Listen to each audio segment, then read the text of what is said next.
Hi everybody, my name is Chris Hansen, and today I'm here to discuss why it's just so damn difficult for YouTubers to not be predators.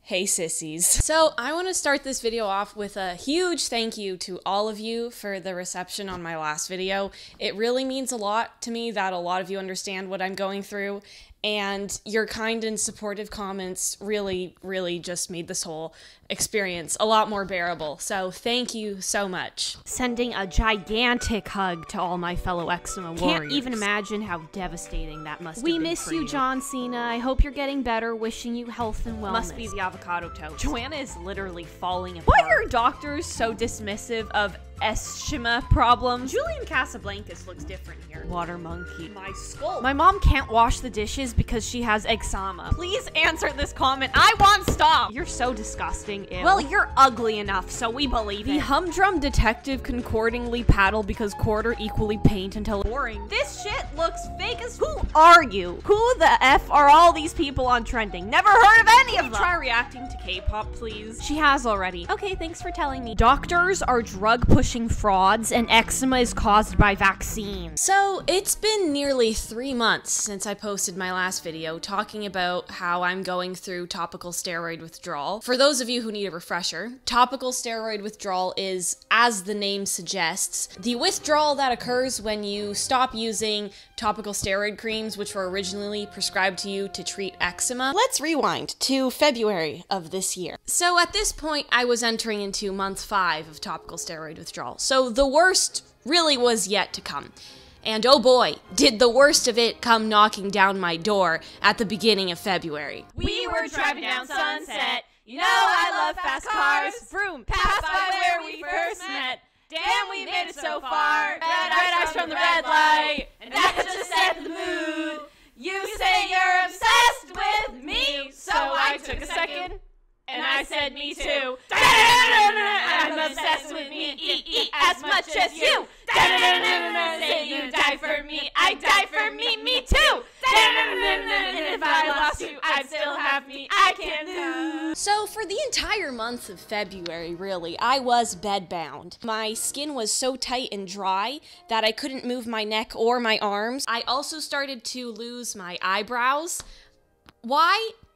I actually don't really know why. All I know is that the shaved head and no eyebrow combination kind of made me look a little bit like a certain pink Slender Man. Now, you may be wondering what somebody in my predicament— I feel so powerful when I'm this tall.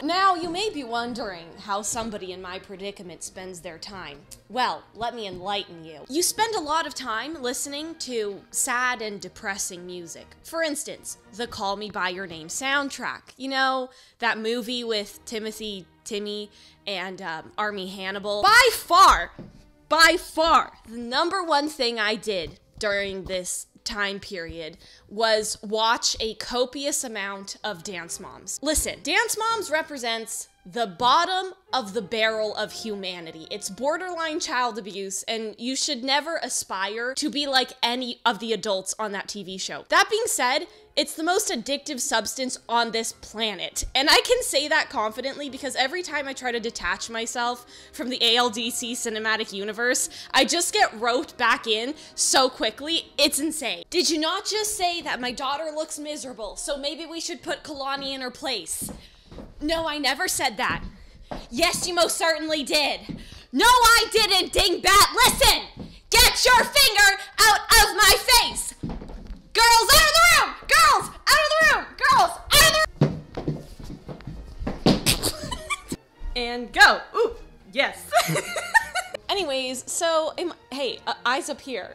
Anyways, so about a month of this madness goes on, and I'm very much living life at like the most common denominator of everything, if that makes sense. I'm just going through the basic motions, but then another like 2 weeks of this went by, and I just got tired of living as a crusty, cantankerous 19-year-old. So I decided to force myself to just try to get back to living my life as normal as possible. So I started off by just going for a 30-minute walk every morning.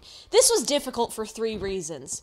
1, I look like a lizard shedding its skin. 2, it hurts to move. And 3, I look really, really bad. So obviously, the solution was to go incognito. Imagine you go out for a walk in the middle of the night and you see this walking towards you. Okay, I'm good.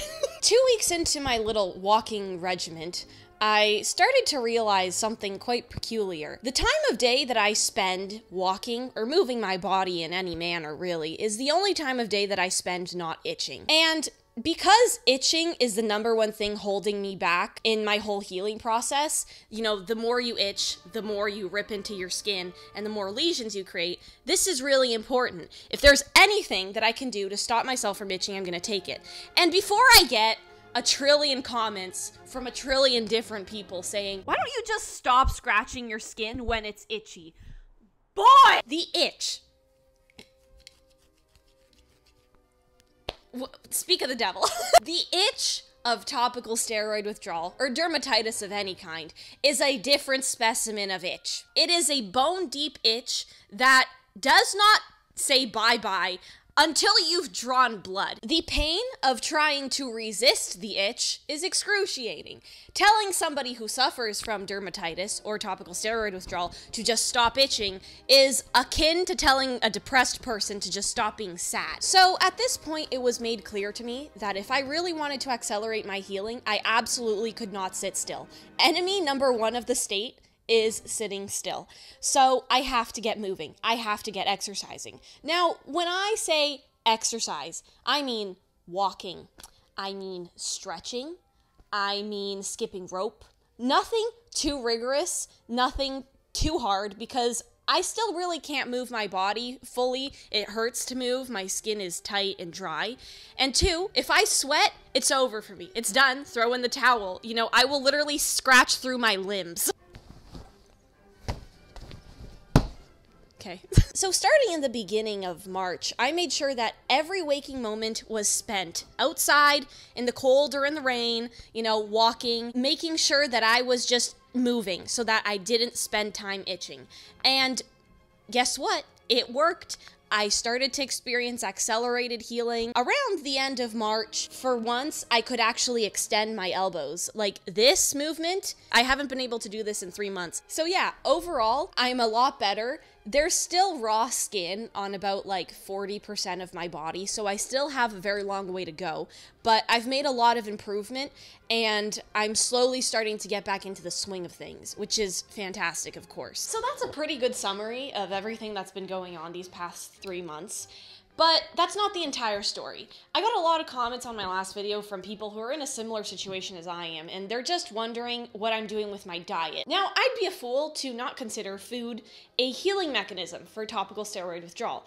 Because, and I'll touch on this later, everything you put in your body has a consequence. That's what she said. So for this next part, I would like for us to start in my bedroom, because everybody, I'd like to introduce to you all my kitchen. So the way that I'm eating right now to try to help my healing process requires that I be cooking pretty much 24/7. Whether it's in the slow cooker or in the stock pot, something's always going. Now, I could just use the kitchen downstairs, but I feel terrible taking over one more room in this house. Like, I already make such a mess with my shenanigans, and my mom is already always cleaning up after me. So I just bit the bullet, you know? And I was like, okay, might as well just build my own kitchen for the time being. So let's go through everything I have here, shall we? #1, eggs. This is a pink thermos. I used it never, and I bought it because it was pink. Somebody somewhere told me that chamomile tea really helps them with their dermatitis. So I tried it, but it tasted rank, and I never was able to drink it again, but I should probably get back on this. That's my magic bullet. I got 2 salts, raw honey, olive oil, raw apple cider vinegar, and then we go down to my countertop made of wood. This is my hot plate. This is a pan. What's cooking? Oh, nothing. It's a dirty pot. I should probably get that out of here. This is a casserole dish. I have learned how to make a serious chicken casserole. You throw chicken in there, some water and salt, you know, and I've been known to eat the entire thing in one sitting. Stapler, because a kitchen is never complete without a stapler. This is my stock pot food processor. Okay, down to the basement. What are you doing? get down here with me. No kitchen ever is complete without a fridge. I got quite a couple things in here. First of all, I've got... What? So first of all, I've got cultured cream. This is cream that I am culturing. And this is the kefir that I'm using to culture my cream. This is meat stock that I made in here. I burned it. Don't ask me how you burn water. It just happened. Cod liver oil is a time-honored tradition. It's extremely nutritious and good for you, but it also tastes like fish perfume. Up here is where my sauerkraut sleeps. I've got 3 batches going on. The first one, I added too much salt to it. The second batch back there, I didn't add enough water to it. So, needless to say, it's a little bit moldy on top. And that's it. That's pretty much my kitchen. It's amazing. Every day I wake up and I get to play kitchen in my bedroom. I love it. So, what exactly have I changed with my diet? Well, I think we all vastly underestimate the effect that food has on our health. And when I'm talking about health, I'm not talking about weight gain. I'm talking more about your biomarkers, so things like sleep, digestion, mood, energy,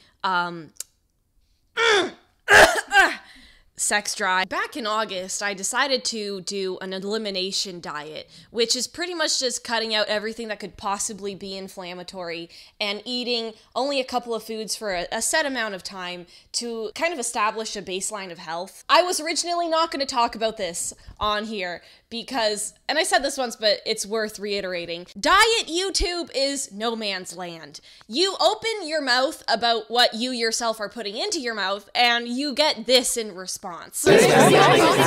Obviously, it goes without saying that everything I'm about to tell you is very specific to me, and it actually won't work for you. So if you're interested in doing this, I highly recommend that you do your own research, read a bunch of books, read studies, do everything you can to educate yourself on this topic. I'm just somebody with crusty ass skin that wanted to try to fix her problems by herself. That being said, the first thing that I cut out of my diet was anything that was rather inflammatory. Anything high in salicylates, oxalates, histamines, sugar, including fruits, gluten, grains, and I think that's pretty much it. Foods that I try to consume a lot of at the moment include meat stock, which is just fancy hot dog water, sauerkraut, and boiled meat. So it's a pretty good diet, if I must say so myself. Now, I don't want to sit here and seem like a god of self-control. It's not easy to stick to this regimen at all. No, it's terrible. It's hard. Do I feel great when I stick to these foods? Of course. Do I feel like my skin improves a lot when I stick to these foods? Yes. But sometimes, okay, I just want lasagna and an ice cream sandwich. Is that too much to ask? The other day, we went to Whole Foods, and we rarely go to Whole Foods because everything's just like stupidly overpriced. But Loblaws had run out of organic broccoli, so I decided, okay, you know what, we might as well just go and see what they have. We found this designer pasta. Actually, no, I have to show you this. Guys, this is literally designer pasta. The packaging, it's all in Italian. I went through half of this bag in one day. I saw it and I was like, you know what, screw the diet, I'm trying this, I don't care. It was overpriced, you know, but it was worth it. Oh, you know what else is like ridiculously good at Whole Foods? Their almond butter. The thing that's really insane about this is like, it's sweet, but they don't put any sugar in it. So like, how is that even a thing? Ingredients, organic European almonds, made in Paris, Ontario. Wait. No. Wait, what? So I have to make a distinction right now that I did a very poor job of making in my last video. Topical steroid withdrawal, the thing that I'm going through right now, is not eczema. Those are two very separate things. Topical steroid withdrawal is a withdrawal from a drug that you were prescribed to treat your eczema. Eczema, on the other hand, is an autoimmune disorder. Now, there are thousands of theories out there as to what exactly causes eczema. Nobody really knows. You know, you ask Google, she'll say that it's your diet. You ask Reddit, oh, she'll say that it's the sun. Amy from around the block is gonna tell you that it's the soap, while James Charles is gonna blame it on desperation. But by and large, most of the scientific literature that I did read All of them have a general consensus that 9 times out of 10, eczema is caused by poor gut health. This is also the reason why eczema and other kinds of dermatitis can never fully be cured using only topical treatments, because you're only treating the symptom. You aren't treating the root cause of the issue. And this is especially true for topical steroid withdrawal, because using a drug to get rid of your addiction to another drug is kind of counterintuitive, and I don't have to explain why that is. You need to use lotion or moisturizer because your eczema is caused by dry skin. Wrong.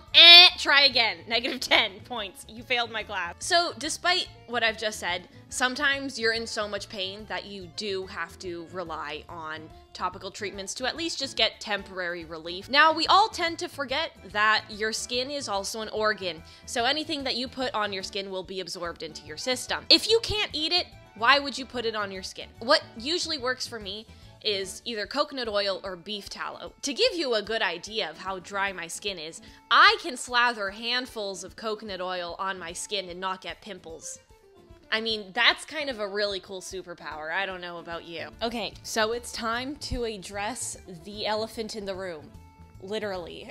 I was originally not going to address this because I didn't think people would notice, but I'm stupid. I read the comment section a lot, and people did notice. My face is very swollen. I look different. I'm aware of that, and part of it is because of the swelling that happens when you go through topical steroid withdrawal, but it also has to do with the fact that I've put on about 20 pounds in the past 3 months. Me before topical steroid withdrawal. Me after topical steroid withdrawal. It's actually incredibly common to gain weight during topical steroid withdrawal, especially because when you come off of steroids, your cortisol levels shoot up through the roof since they were suppressed for so long. And, you know, what happens when your cortisol levels shoot through the roof? And it also just doesn't help that I haven't exercised in about 5 months, so you know, your girl is a little bit thick, to say the least. I know I'm, like, taking the piss out of all of this at the moment. It's not fun to gain weight, obviously. Like, I hate walking and having my thighs rubbed together. At the moment, I'd rather focus on healing my autoimmune issues first, and then I'll tackle the weight loss. I'll start to give it, you know, 2 calories of my attention. So, you know, if you were here to comment that I'm fat, actually, go ahead, because you'd be right. So, the last thing I wanted to discuss here with you all was my glasses. And even though everything I've already shared with you is kind of insane, this next part has been the biggest shock for me by far. Now, if you're new here, I have myopia. I've pretty much always had it. I got my first pair of glasses in grade 2. My prescription, up until 3 months ago, was a -4.75. So I was blind, you know. I'm talking things get blurry about here. Now, back in January, the skin on my face and behind my ears was so raw from itching that it hurt to wear my glasses. So I just thought, okay, I'll take them off for the time being, and when I've healed enough, I'll just put them back on. Now, I've always been curious to see what would happen if I just took off my glasses. And I've never really had the opportunity to do so because I've always had things to do, places to be, and people to talk to. But, you know, as the circumstances may be, I was stuck at home because of the big bad virus, and also because I was healing from topical steroid withdrawal. So I thought, winner, winner, chicken dinner. This is the best opportunity that I could possibly have to be blind and see what happens. So I took my glasses off on January 14th, 2021. And for the first couple of days, it was pretty bad. You know, everything was blurry. I couldn't see anything. But soon enough, I got used to the blurriness, and I started to not mind it. Anyways, so 2 weeks ago, you know, I noticed that I had healed enough where I was capable of wearing my glasses again. So I put them back on, and I was completely discombobulated. My eyesight had improved by nearly a diopter and a half in 3 months from simply not wearing my glasses. Now, every eye doctor that you go to will tell you that this is impossible, it can't happen, and I'm insane for even proposing it. But I maintain that my vision is very clear now compared to what it was 3 months ago, and I'm 90% sure that it's just because I took off my glasses. I just want to make it very clear that this is still a work in progress, and I'm not saying that I'm never going to wear glasses again. But for the time being, you know, I don't mind seeing where this will lead me, and I have a hard time believing that it's just a coincidence that my eyesight improved when I took off my glasses. But anyways, I don't want to sound like a conspiracy theorist for proposing that you could just take off your glasses and your eyesight will improve, so I'm gonna shut my mouth now. So if I had to summarize this absolute odyssey of a video in a couple of words, it's that I'm fat, sick, and blind. No, but seriously, I've just aired out all of my dirty laundry on the internet for millions of you to see, and I'm thankful that you all care this much and have stuck around for so long, ever since I ghosted you back in September. So once again, from the bottom of my heart, thank you so much. I've reached a point in my healing journey where I think I'm healthy enough to start filming videos again, so I'm gonna try to keep on posting regularly from now on. You know, eczema is an unstoppable force, but I am an immovable object. Call an ambulance, but not for me. Tell me you have eczema without actually telling me you have eczema. When I itch, it snows. Thank you so much once again. I'll see you guys next week, hopefully, and I love you so much. Toodles!